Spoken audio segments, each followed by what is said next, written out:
بسم اللہ الرحمن الرحیم۔ آگے بڑھنا اچھی بات ہے، لیکن انسان کو آگے بڑھنے کے لیے سازش کی نہیں بلکہ کاوش کی ضرورت ہوتی ہے۔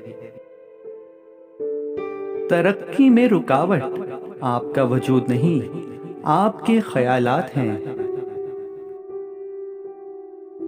جہاں رشتے نبھانے کے بجائے رشتے کو جلانے کی نوبت آ جائے، وہاں رشتے سے دوری اختیار کر لو۔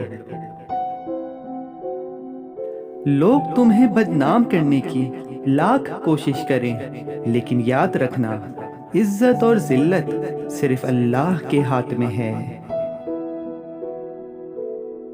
اچھے وقت میں غرور سے بچنا اور برے وقت میں نا امید نہ ہونا ایمان کی علامت ہے۔ اچھے لوگوں سے ان کی غلطیوں کی بنا پر قطع تعلق نہ کریں، کیونکہ ان کی غلطیاں بھی غلطی سے ہوا کرتی ہیں۔ آپ کے الفاظ بہت طاقتور ہیں، وہ کسی غمزدہ کے دل میں امید کی کرن لا سکتے ہیں یا وہ اسے مزید کرب میں مبتلا کر سکتے ہیں۔ دوستوں، جانے سے پہلے اس ویڈیو کو لائک کرنا اور چینل کو سبسکرائب کرنا نہ بھولیے گا۔ شکریہ۔